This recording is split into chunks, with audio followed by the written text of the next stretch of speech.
Hey guys, I'm really excited today. I want to talk about our Renn brand. So again, we have 3 different brands under the Southland Trailer umbrella. So we have Renn, Royal, and the Southland Trailer models. So with the Renn style, I always refer to that technology, and I definitely want to explain the key features and benefits that Renn brings in from a commercial side, and we bring those down into our Southland brand and into our Royal brands. But today we have Mark with us. He is our Renn specialist, and he's going to go through key benefits with us today. So behind us is the Renn SL1700 Pup. So here we have a 2026 model of our SL1700 G2S, which is a Generation 2 gravel pup triaxle air ride.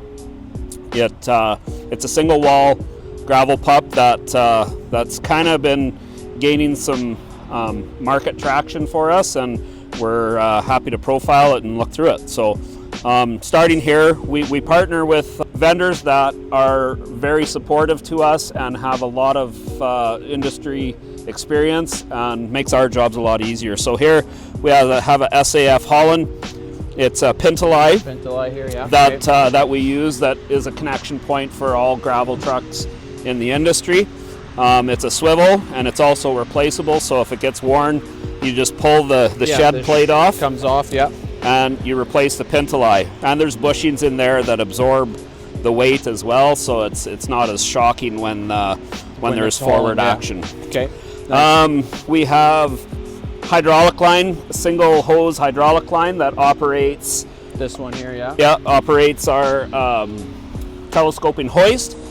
It's pressured up and gravity down. That's why there's only one hose. Yeah. We have, as any commercial trailer does with air, we have a safety and a service and emergency line. We also have a hookup for the tarp, and one as well as the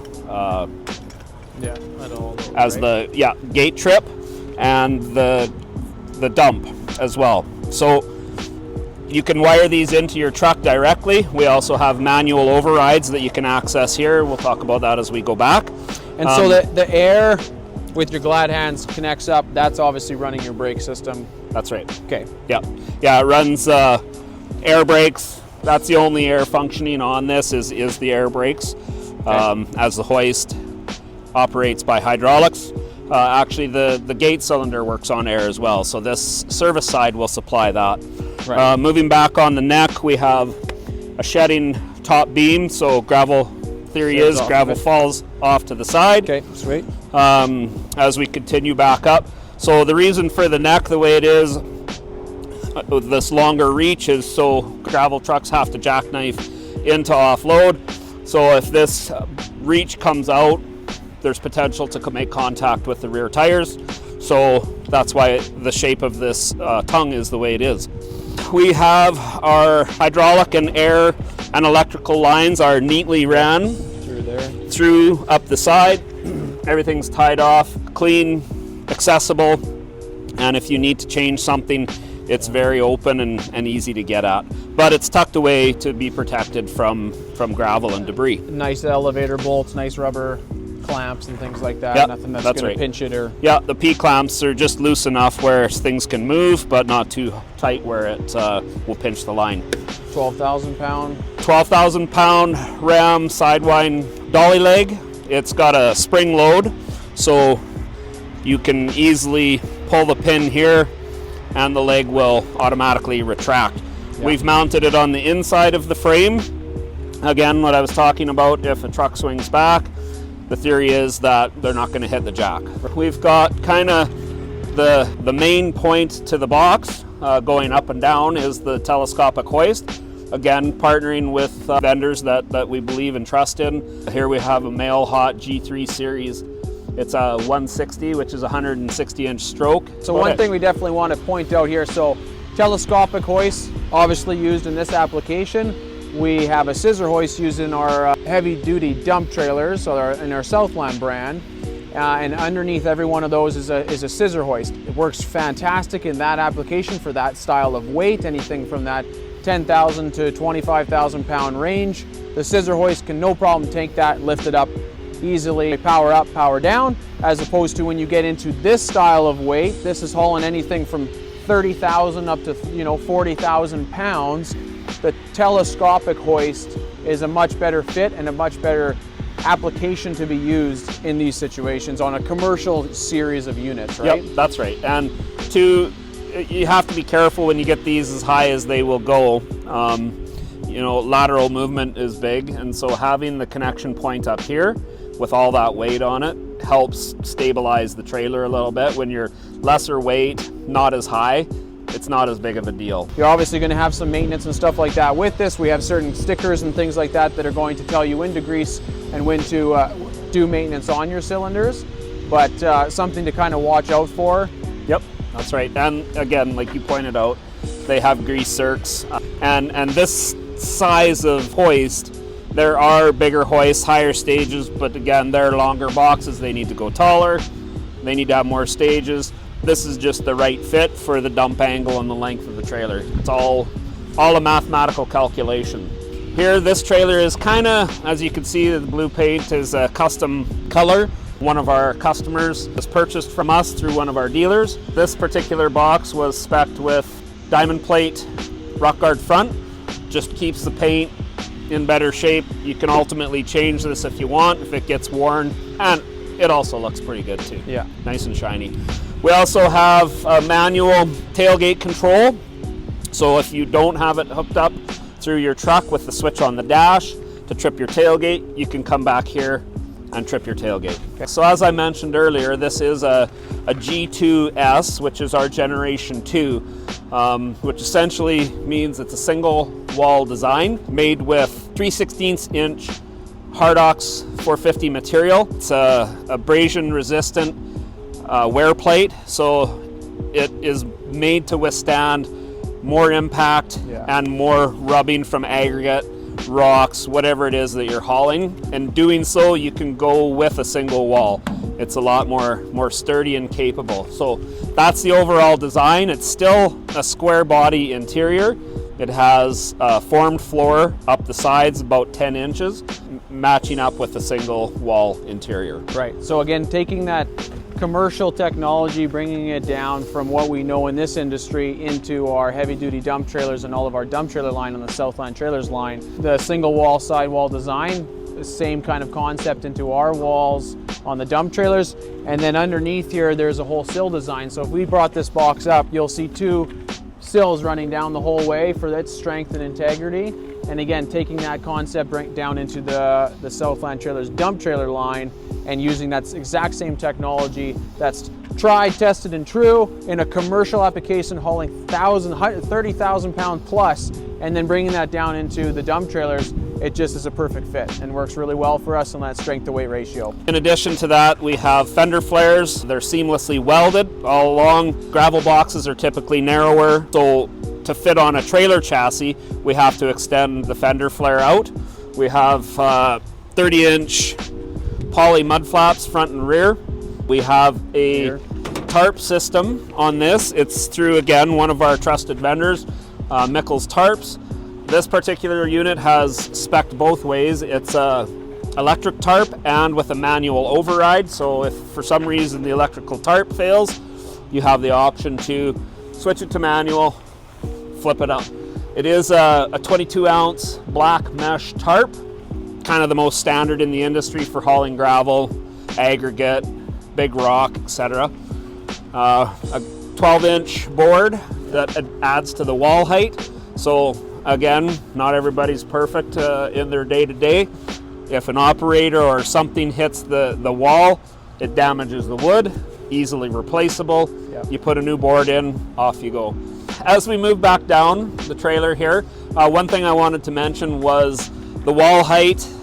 Standard on, I would say, most gravel pups is a 30-inch wall with 12-inch board.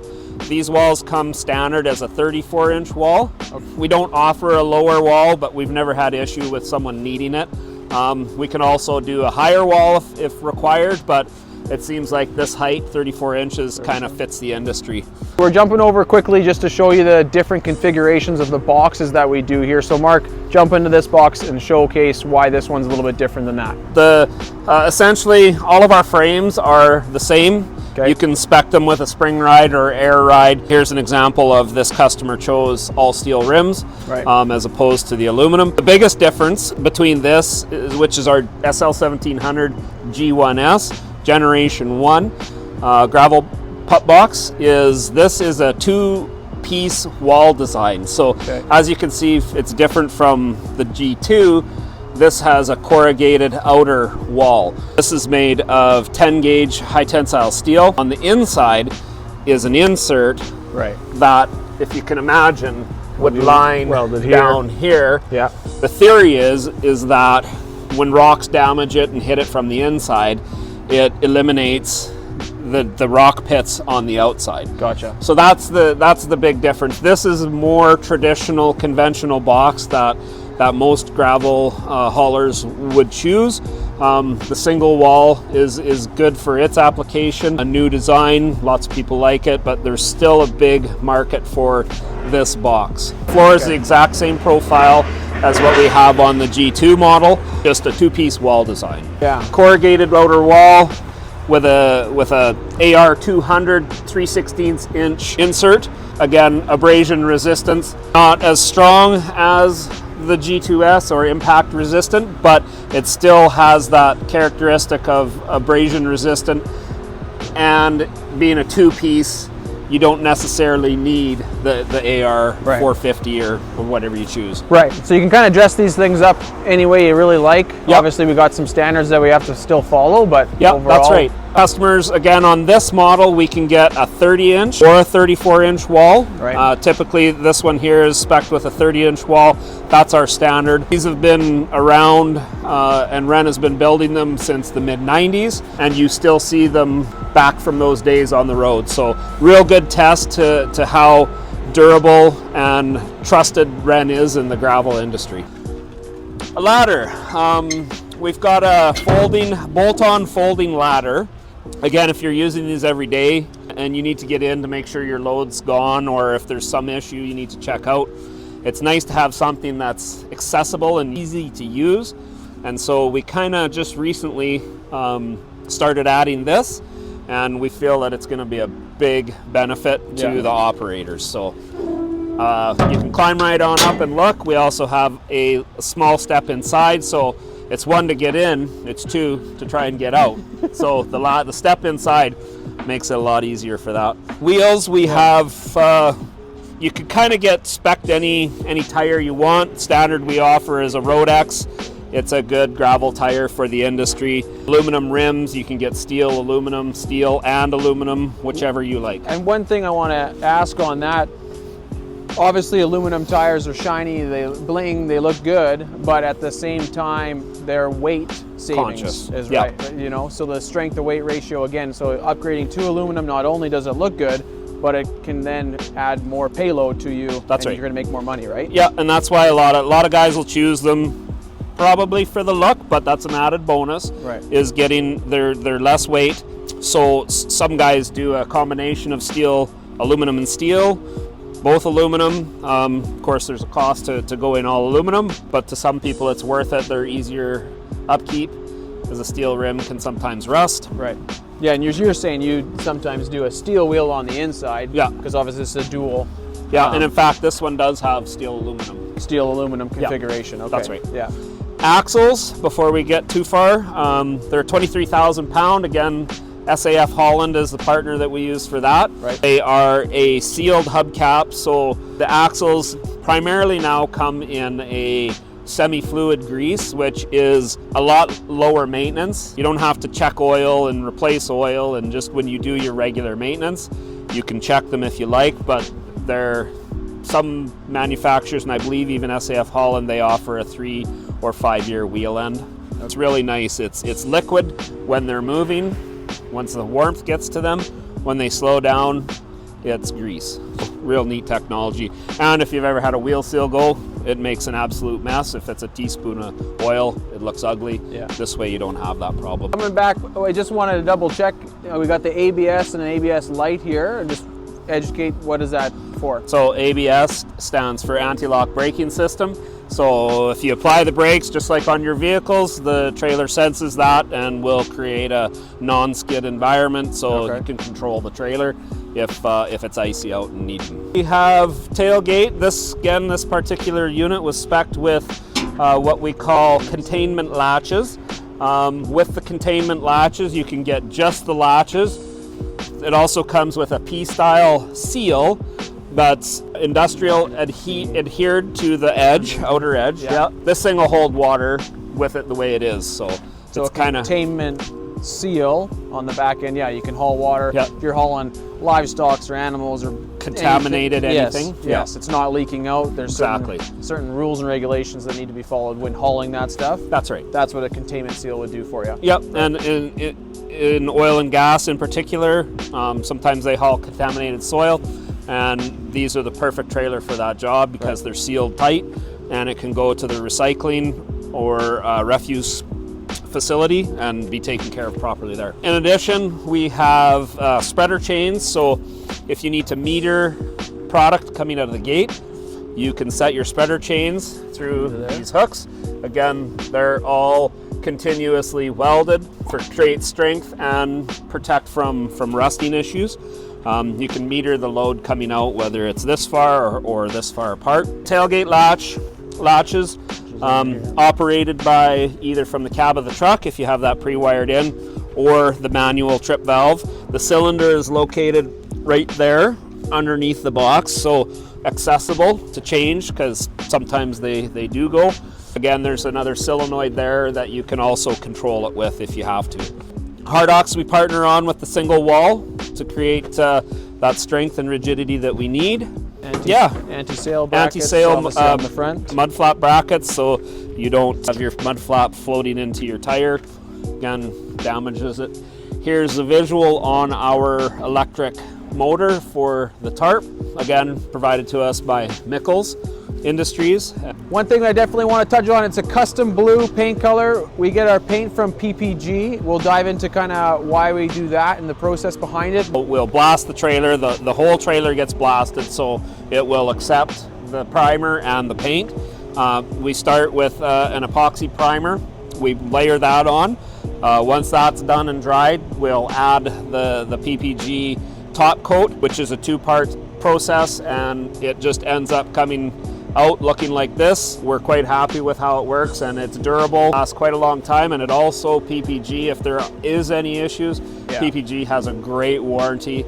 They'll always take care of us and ultimately the end user, so it's a real good partnership to have with PPG. I want to bring you down. We're going to take a look at the VIN sticker. Before I kick it over to Mark, our dry weight is what it's saying is around 12,700 pounds. And with the triple axle, what does that kind of give us for a hauling capacity? Yeah, so these trailers, GVWR is 21,000 kgs total capacity. The tear weight is around 12,500 pounds, as you said. Those specs are kind of standard. It is a 17-foot box, which yields about a 15 and a half cubic yards of material that can be put in, which at the end of the day gets the job done with a lot of material hauled in one shot. So thanks everybody for watching how we do things a little bit differently on the Renn side of things, how we use that technology on the Renn brand, the commercial brand, bring it over into our other brands and models of trailers, and really make the whole universe of trailers work together. Mark, how do they find more information on this, or a certified dealer? Yeah, we have dealers throughout Alberta. We have one located in southern, central, and northern Alberta, so best way to find them is go to our website, southlandtrailers.com, and you can use the map, find the dealer that's closest to you, and you can get your hands on one of these. Nice, perfect, all right, thanks everybody.